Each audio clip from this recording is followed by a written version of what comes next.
welcome to the Mujiwara Sketches YouTube channel, buddy. In today's video, we're diving deep into the latest chapter of One Piece, chapter 1115, which has just dropped, and boy, it's packed with some of the most incredible secrets yet. Fans have been eagerly awaiting Eiichiro Oda's reveal of massive lore, especially about the enigmatic Void Century, and it looks like Vegapunk has finally delivered in the Egghead Island arc.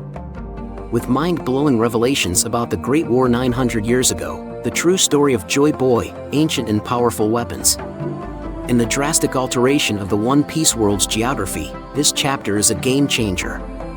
Stick around as we unravel these astonishing secrets that are sure to send shockwaves through the One Piece community. Recently, One Piece chapter 1115 emerged, unveiling some of the most astounding revelations in the entire saga. It was widely anticipated by fans that Oda would unveil significant revelations on the Void Century through Vegapunk in the Egghead Island storyline. And it appears that this expectation has been fulfilled. In the preceding chapters, Oda has gradually disclosed information on the Void Century. However, none of these chapters have delved as extensively into these historical events as One Piece chapter 1115. Vegapunk's analysis of the poneglyphs has enabled him to unravel some astonishing revelations about the universe of One Piece, which he has now disclosed to the public. Dr. Vegapunk extensively covers topics related to people like Joy Boy, the Void Century War, and the approaching fight. Vegapunk revealed a major war that took place 900 years ago. As Vegapunk has previously stated, understanding the current state of the world requires traveling back in time. Vegapunk then discussed Joy Boy, suggesting that he lived approximately 900 years ago. He shared the same birthright as the sun god Nika from the Elbaf stories.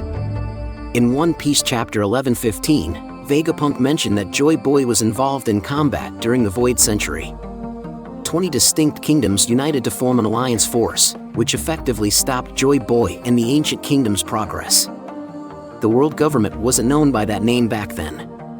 They band together to resist Joy Boy because they believe that this is the only way to destroy the influential organization that Joy Boy belonged to. This demonstrates that Joy Boy had numerous strong allies by his side, and that he was not alone. Additionally, Vegapunk stated that he was unsure if the reason behind the war was good or bad. He went on to argue that a disagreement led to this great war, engulfing the world in a century-long conflict. During this ongoing conflict, Joy Boy fought bravely. Fans even saw a small strip in which Joy Boy took up arms against individuals from allied kingdoms. According to Vegapunk, these kingdoms later became known as the world government, and they currently hold the position of global rulers. The ancient weapons of the long-gone past, the ancient weapons pose a massive threat to the One Piece world. In this chapter, Vegapunk also discussed ancient weapons. Vegapunk asserts that the ancient kingdom's technology was extraordinarily sophisticated. Indeed, even a genius like him, supposedly 500 years ahead of modern civilization, pales in comparison to the extraordinary brains of those living in the distant past. Fans of Vegapunk know for a fact that their minds are incapable of comprehending the technology they possess. He was eager to utilize the technology used to create ancient weapons. These weapons have the potential to destroy the entire planet, effectively sinking the world. Vegapunk asserts that these outdated weapons initially caused the problems. The specific method of manufacturing these ancient weapons remains a mystery. Even if the inhabitants of the ancient kingdom intended to use them as weapons of war, it is unknown. It is probable that they intended to use them as a power source, much like Vegapunk did.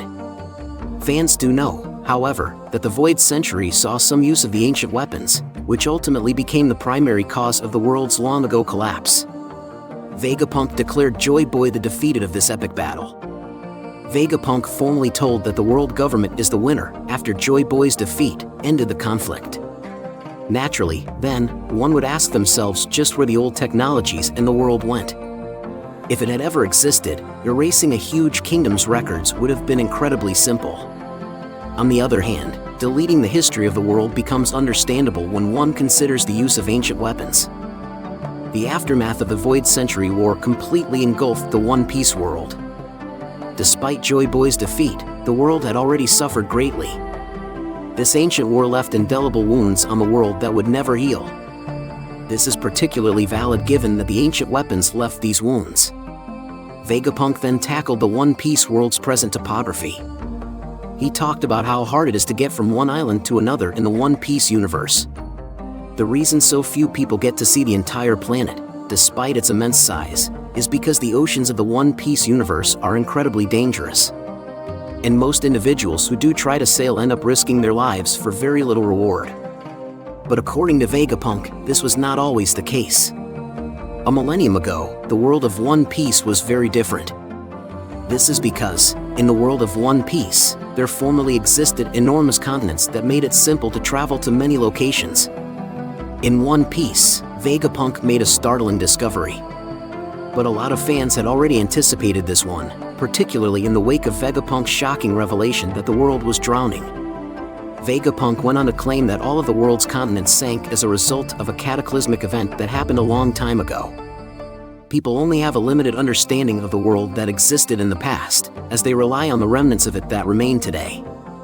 People around the world may find it difficult to accept, but in One Piece, there was once a large continent.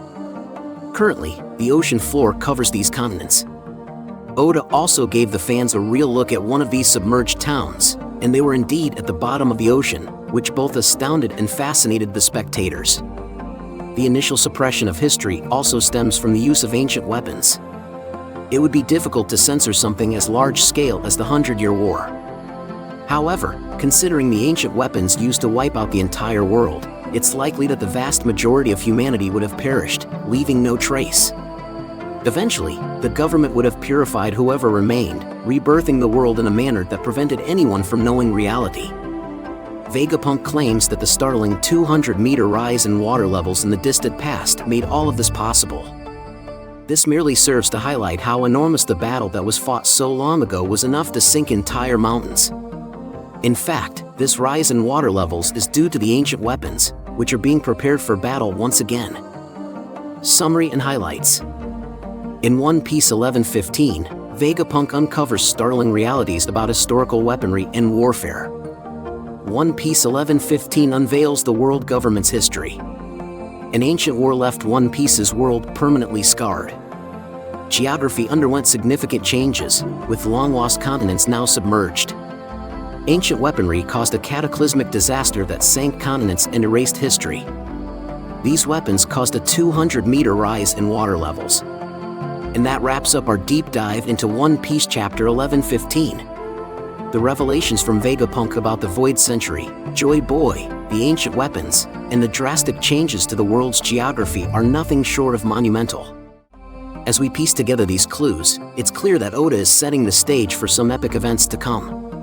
What are your thoughts on these shocking truths? How do you think they will impact the story moving forward?